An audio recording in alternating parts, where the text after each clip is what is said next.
بسم اللہ الرحمن الرحیم۔ السلام علیکم، آپ کا دوست سلمان حیدر۔ دعا ہے پروردگار سے کہ اس نے آپ کو اور آپ کے اہل خانہ کو اپنی حفظ و امان میں رکھا ہوا۔ ہمارا نظام کا بیڑا غرق ہو چکا ہے، یہاں مارنے کا بھی رواج ہے، لاش کو چوک پہ رکھنے کا بھی رواج ہے، اور پھر اس لاش کی بے حرمتی کرنے کا بھی رواج ہے۔ جی ہاں، ارشد شریف صاحب کی جو زوجہ محترمہ بیگم، ان کو ہی ناقابل ضمانت وارنٹ گرفتاری ان کے جاری کر دیے گئے ہیں۔ آپ انتہا دیکھیں، ہمارے سسٹم کے اندر کنڈولنس پرسا کسی کا غم بانٹنا تو بہت دور کی بات، اس کے غم میں مزید اضافہ کرنا ہی ہے۔ شاید کسی مجسٹریٹ کی دل کی تسکین ہے اس سلسلے میں، تفصیل میں آگے میں آپ کو بتاتا ہوں۔ عمران خان صاحب نے ایک بہت سمارٹ موو کے لیے جیل سے اپنے دستخط کے ساتھ ایک خط لکھا جو سپریم کورٹ پہنچا دیا گیا وہ خط۔ اب دیکھیں سپریم کورٹ اس خط کے اوپر کیا کہتی ہے۔ آفیشیل سیکرٹ ایکٹ ہے، آرمی ایکٹ کی جو ترمیم ہے اس کے اوپر ہے، اور غیر معمولی موو ہے یہ، کوئی شک نہیں ہے۔ سپریم کورٹ اس کے اندر مشکل میں ہوگی، اور ڈیفینیٹلی یہ چیز ایک چیز ہے۔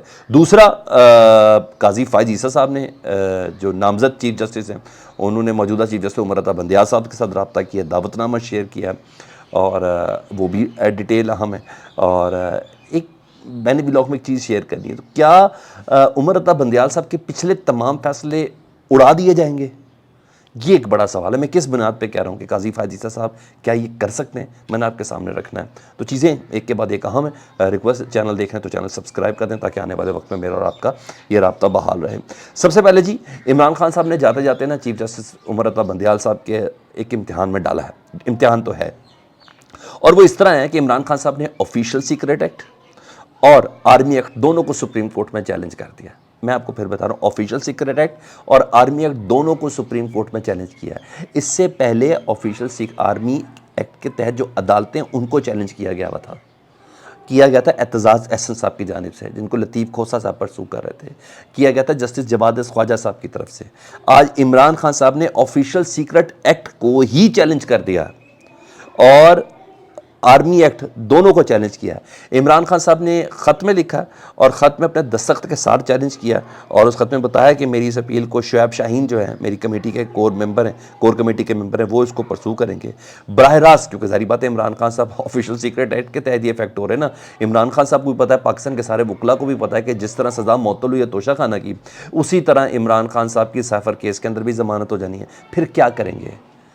قتل کا مقدمہ تو کوئٹہ کا ویسے ہی ختم ہو چکا ہے عمران خان صاحب کا، اب کیا ہے، کس کی بنا پر عمران خان صاحب کو رکھنا؟ تو وہ پھر یہ والا معاملہ ہوگا نا، تو آرمی ایکٹ آفیشیل سیکرٹ 9 مئی، جس میں JT نے عمران خان صاحب کو باقاعدہ پلانر بھی کر دیا، نامزد بھی کر دیا، ماسٹر مائنڈ بھی قرار دے دیا، تو اس کو اب ذرا مضبوط کرنا ہے، تو عمران خان صاحب کو بھی بہت اچھے سے پتہ ہے۔ تو انہوں نے اس کو ہی چیلنج کر کے کہا ہے جی کہ آئین کے آرٹیکل 184/3 کے تحت یہ درخواست دی ہے جی۔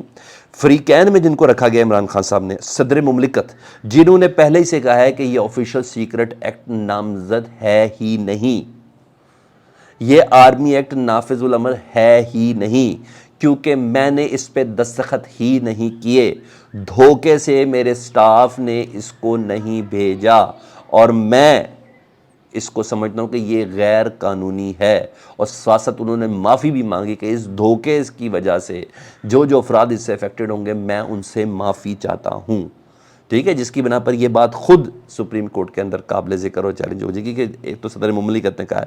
تو عمران خان صاحب نے صدر مملکت کو ہی فریق ٹھہرایا، دوسرا فریق ٹھہرایا انہوں نے وفاق کو، ٹھیک ہے، جو اس کے لیے مزے لوٹ رہی ہے۔ وفاق میں بہت کچھ آ جاتا ہے، وزارت دفاع بھی آ جاتی ہے، وزارت دفاع جس کے اندر یہ فوج کے سارے معاملات ہیں جی، وہ آ جاتا ہے۔ قومی اسمبلی کو فریق ٹھہرایا جس نے یہ ایکٹ بنا کے پاس کروا کے کابینہ کے ذریعے اور پھر بھیجا گیا، ٹھیک ہے جی۔ اور وہ آخری دنوں میں آپ کو یاد ہے نا، وہ جو کلو کے حساب سے ایک ایکٹ کو 5-5 کروڑ روپے دے کے پاس کیا جا رہا تھا، اس کی ایک شق کو، یہ میں نہیں کہہ رہا، بقول سابق وزیر اعظم ہمارے شاہد خاقان عباسی کے کہہ رہے ہیں، ایک شق کو 5-5 کروڑ روپے دے کے پاس کرایا گیا۔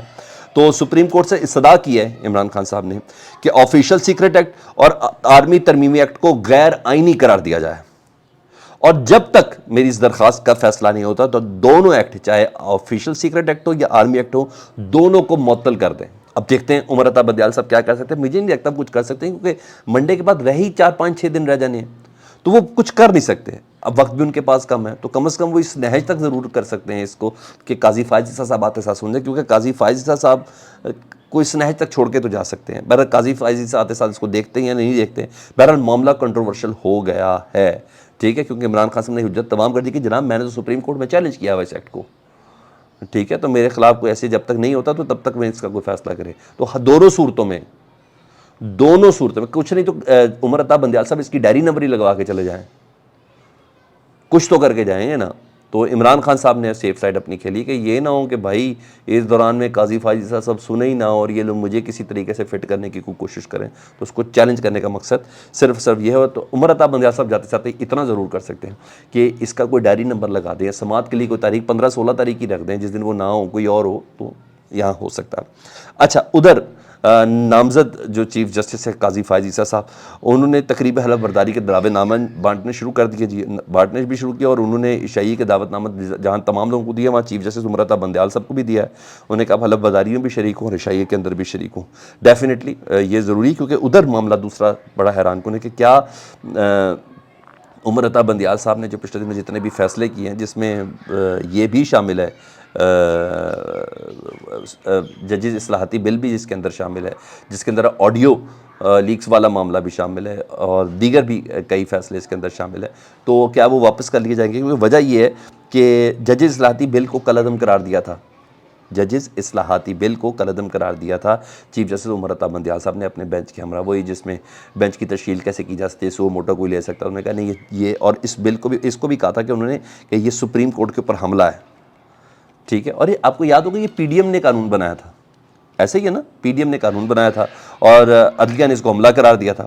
تو انٹرسٹنگ چیز یہ ہے کہ اس قانون کو جو پی ڈی ایم نے بنایا تھا اس کو نگران حکومت نے چیلنج کر دیا. جی ہاں، نگران حکومت نے سپریم کورٹ میں درخواست دی ہے کہ جو آپ نے فیصلہ کیا ہے نا سپریم کورٹ نے ججز اصلاحاتی بل کے خلاف، اس کے اوپر ذرا پلیز تھوڑا سا نظر ثانی کر دیں. اس کی درخواست دی ہے اور درخواست دی ہے، وزارت قانون نے یہ درخواست دائر کی ہے. 11 اگست کو چیف جسٹس نے یہ فیصلہ دیا تھا، تو ایک مہینے کے اندر اندر آپ کو پتہ نظر ثانی کی درخواست کرنی ہوتی ہے. تو آج 9 تاریخ ہے اور 9 تاریخ کو نظر ثانی کی درخواست دی گئی ہے. ٹائمنگ اگین اہم ہے، اگین ہم اس لیے کہ وزارت بندیال صاحب نظر ثانی کی درخواست بھی اب نہیں سن سکتے کیونکہ دن بہت تھوڑے رہ گئے نا ان کے پاس، 4-5-6 دن رہ گئے ہیں، تو اس پوزیشن میں نہیں کہ وہ نظر ثانی کی درخواست سنیں. اس لیے قاضی فائز عیسیٰ صاحب ہی سنیں گے، اور قاضی فائز عیسیٰ صاحب سنیں گے تو قاضی فائز عیسیٰ صاحب ویسے بھی اس قانون کو کے حق میں تھے اور اس وجہ سے وہ کسی بینچ میں بیٹھ بھی نہیں رہے تھے اور وہ کہہ رہے تھے کہ پہلے اس قانون کا فیصلہ دیا جائے.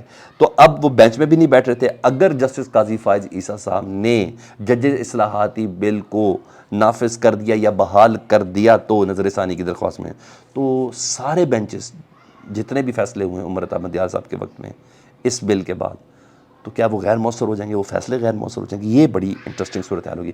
پھر کیا ہوگا یہ ڈیفینیٹلی ایک سوال تو ہے میرے دماغ کے اندر، شاید اس کی تشریح بھی ہو جائے. تو یہ ایک بہرحال چیز ہے، بڑی ٹائمنگ کے ساتھ آگے کام چل رہا ہے، بہت ٹائمنگ کے ساتھ کام چل رہا ہے. ادھر پاکستان تحریک انصاف کی جو خواتین ہیں جس میں یاسمین راشد صاحبہ شامل ہیں، اب ان کی ضمانتیں ڈیو تھی ہائی کورٹ سے بھی اور مختلف جگہوں پہ ان کے بھی چل بھی رہا تھا، تو اس ایک ہی کیس میں نئی شکیں ان کے خلاف ڈالی گئیں اور دفعات بھی مزید لگائی گئی ہیں، جس میں بغاوت اور عوام کو اکسانا شامل ہے. شیر پاؤ پل پہ وہ جو تقریر ہے اس کی وجہ سے نا ان میں کوئی نئی شکیں ڈالی گئی ہیں جس میں بغاوت کی بھی ہیں اور عوام کو اکسانے کی ہے.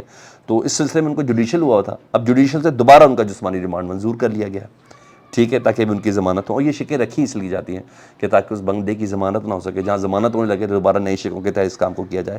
تو یہاں تو یہ معاملہ چل رہا ہے جی، کیونکہ ادھر لاہور ہائی کورٹ میں ان کی ضمانت کا کیس چل رہا ہے، تو جیسے ان کو لگ رہا تھا کہ یہاں ضمانت ہو جانی تو انہوں نے کہا نئی شکیں ڈال کے ان کو دوبارہ جسمانی ریمانڈ کے اوپر لے لیا جائے. اب میں اس سسٹم سے متعلق آپ کو بتاؤں کہ کتنا گندا ہے. مظلوم کی داد رسی تو بہت دور کی بات، اس کا غم بانٹنا بھی بہت زیادہ مشکل ہے.